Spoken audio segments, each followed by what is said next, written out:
I've had better days. Obviously, congratulations to FAU.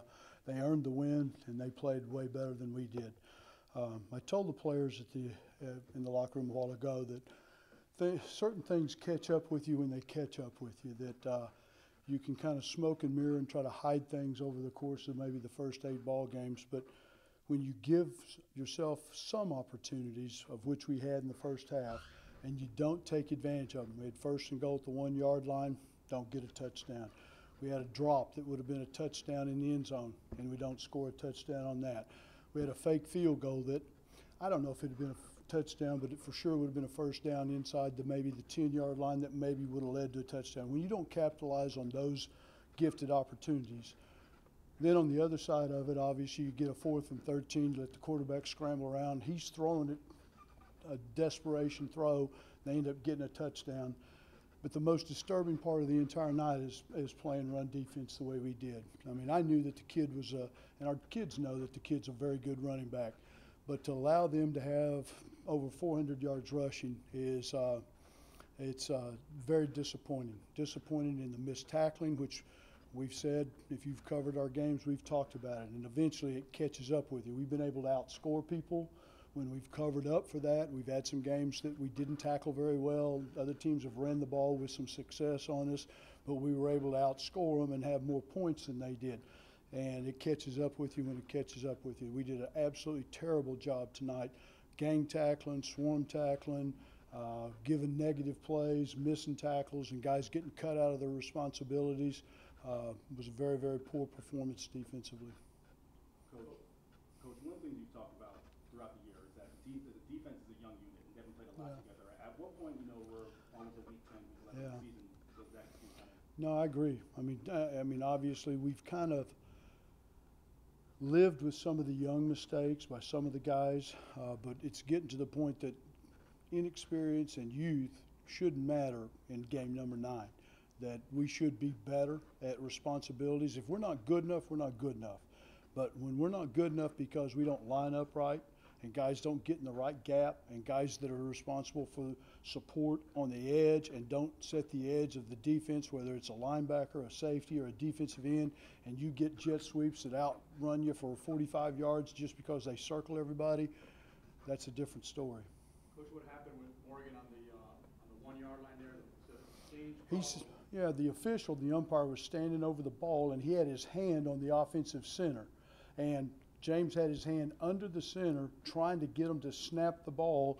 We were set, they were set, he wouldn't get out. And obviously then James pulls out because he thinks and the guy won't let him snap the ball. So it's, ball goes on the ground, and fortunately they recovered and they're down. They're 99 yards away, but I'd rather had the 7 points. Good news, Anthony Jones is yeah, talk about that. fabulous. Could give you an emotional lift also. Yeah, you know what? I mean, our kids, they love him, and he's a terrific player.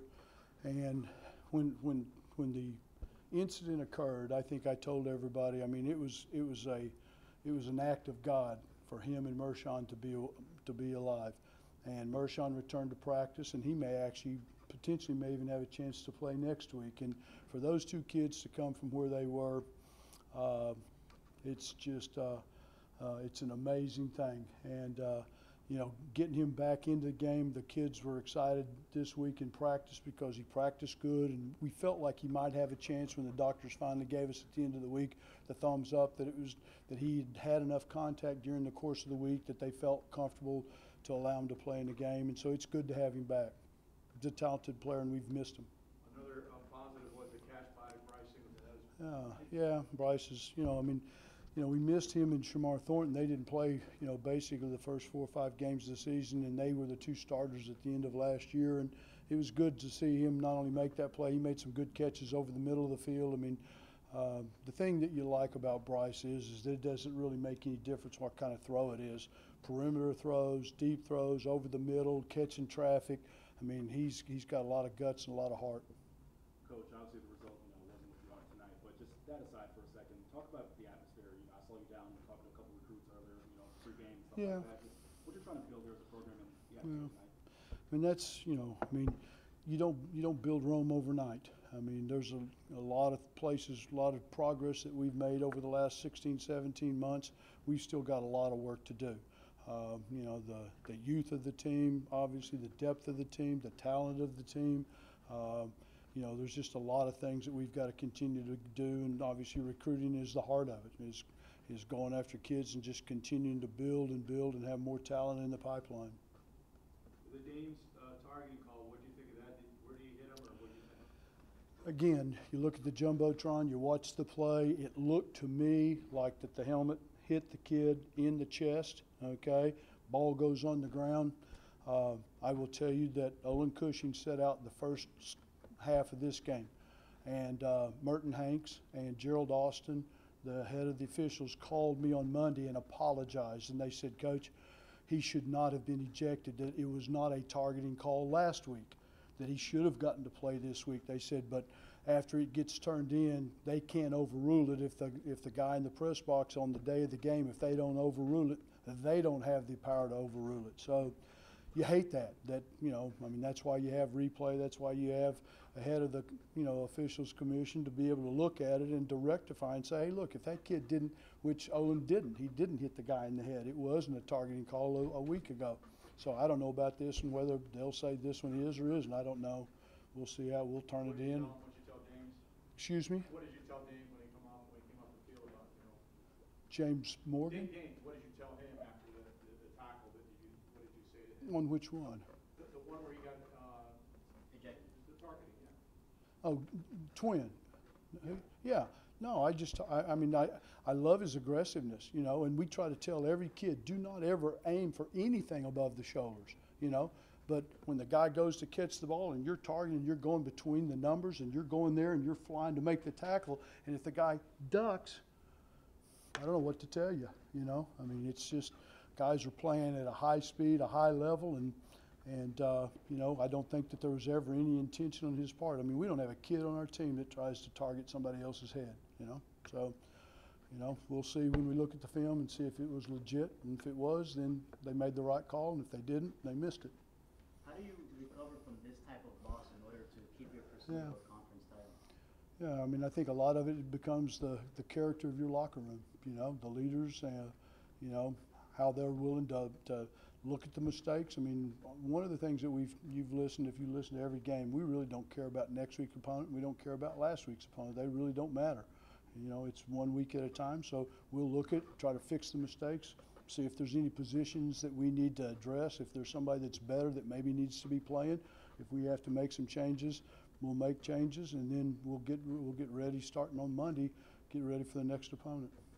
You touched on the fake field goal. I imagine that's something you worked on and felt good about.